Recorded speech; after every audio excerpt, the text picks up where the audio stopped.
मैं हूं पवन कुमार दास और मैं आप लोगों के सामने अपने खटाखट चैनल के माध्यम से सबसे पहले सभी दर्शकों का मैं हार्दिक अभिनंदन करता हूं तथा प्रार्थना करता हूं कि मेरे इस वीडियो को शुरू से अंत तक देखेंगे और इसे लाइक करेंगे, सब्सक्राइब करेंगे तथा बेल आइकन को दबाएंगे।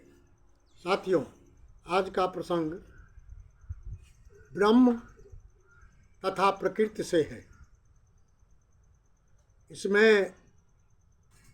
इससे पहले भी मैंने एक वीडियो में प्रकृति के बारे में बताया था। तो ब्रह्म और प्रकृति के संबंध में पहले हमको प्रकृति को जानना पड़ेगा। यह जो प्रकृति है दो प्रकार के हैं, एक है परा प्रकृति तथा दूसरा अपरा प्रकृति। परा प्रकृति जीव प्रकृति को कहते हैं, जिसे हम जीवात्मा कहते हैं, जो आध्यात्म प्रकृति में आता है, तथा अपरा प्रकृति जो भौतिक प्रकृति है उसे अपरा प्रकृति कहते हैं। परा प्रकृति में स्वयं परमात्मा का वास होता है।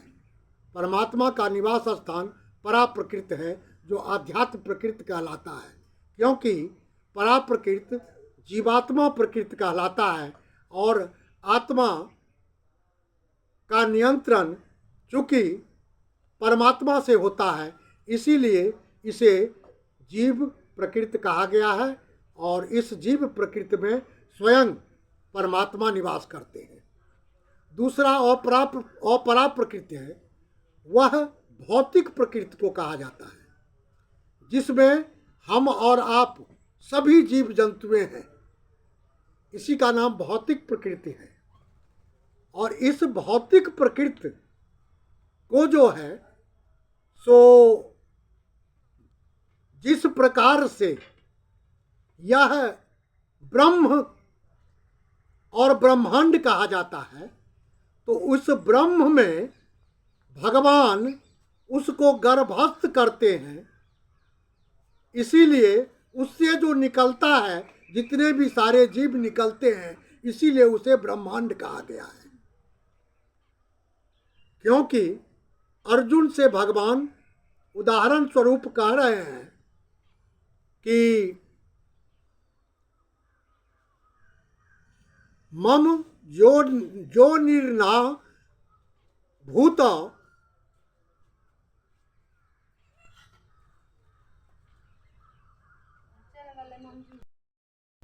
मम जो निर्णा मध्य ब्रह्म तस्मिन् गर्भं ददाम्यये संभवः सर्वभूतानां तद्भवति भारत।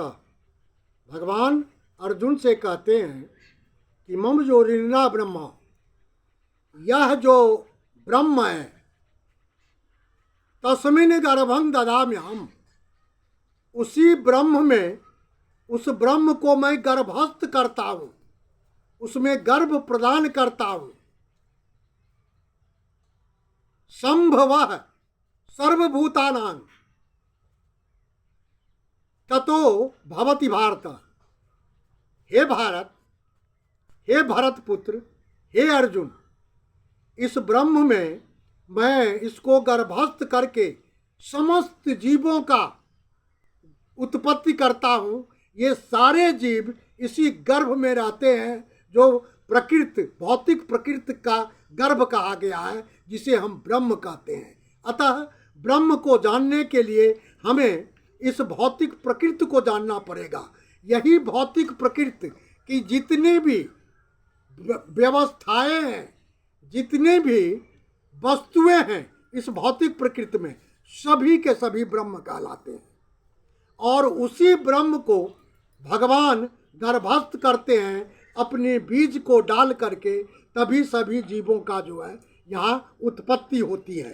अतः जब उस ब्रह्म में गर्भ धारण करवाते हैं भगवान, तो उसमें अंडा उत्पन्न होता है, जिसे हम ब्रह्मांड कहते हैं। तथा वह जो है ब्रह्मांड, एक ब्रह्म में कई ब्रह्मांड होते हैं, अनेकों ब्रह्मांड हैं, और उस अनेकों ब्रह्मांडों में अनेक लोक हैं।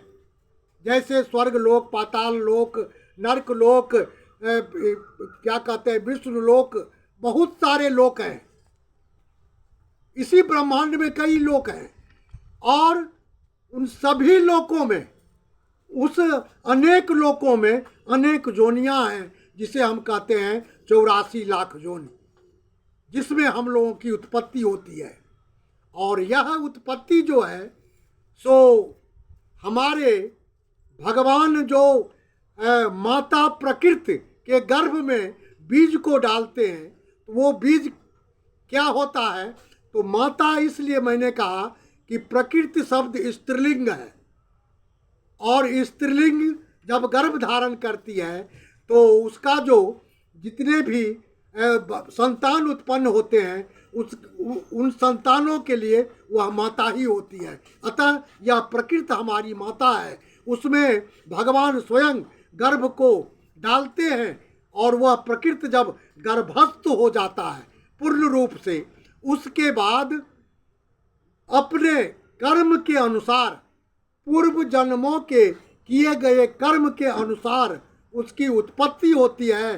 तो कोई मनुष्य रूप में जन्म लेता है, कोई पशु रूप में जन्म लेता है, कोई सांप बिच्छू रूप में जन्म लेता है, कोई पशु पक्षियों के रूप में जन्म लेता है। अनेक जीवों का जन्म होता है उसी ब्रह्मांड से, क्योंकि इसमें भगवान जो है सो गर्भ स्थापित करते हैं। और वो गर्भ क्या होता है, वो का बीज कौन सा है, तो मैंने बताया कि परा प्रकृति और अपरा प्रकृति। जब परा प्रकृति का संगम अपरा प्रकृति के साथ होता है, जब दोनों को आपस में मिला दिया जाता है, तब वो गर्भधारण होता है। और उसके अनुसार ही यहाँ जो है सभी जीवों का जन्म होता है, चाहे हम हो, चाहे पशु हो, पक्षी हो, चाहे जो भी हो। इसी ब्रह्मांड से आता है, इसी ब्रह्म से आता है, यानी इस भौतिक प्रकृति से आता है। अब विचार करते हैं तो इस भौतिक प्रकृति पर, तो इस भौतिक प्रकृति में अपने कर्मों के अनुसार मनुष्य जो है सो काम करता है, तथा ये भौतिक प्रकृति 3 गुणों को लेकर के उत्पन्न होता है। इस भौतिक प्रकृति के 3 गुण हैं, जिसके बारे में हम आगे बताएंगे। अतः अभी मैं ब्रह्म तथा प्रकृति का जो उदाहरण दिया, जो हम लोग कहाँ से आते हैं, हम जीव कैसे जन्म लेता है, इस भौतिक प्रकृति का क्या नियम है, उसी भौतिक प्रकृति के अंतर्गत हम सभी जीव अपने अपने कर्मों को करते हैं, और उस कर्म का जो है सो हमें सुख और दुख की अनुभूति होती है। जिस प्रकार का कर्म करते हैं उसी प्रकार की हमें अनुभूति होती है। धन्यवाद। जय श्री कृष्ण।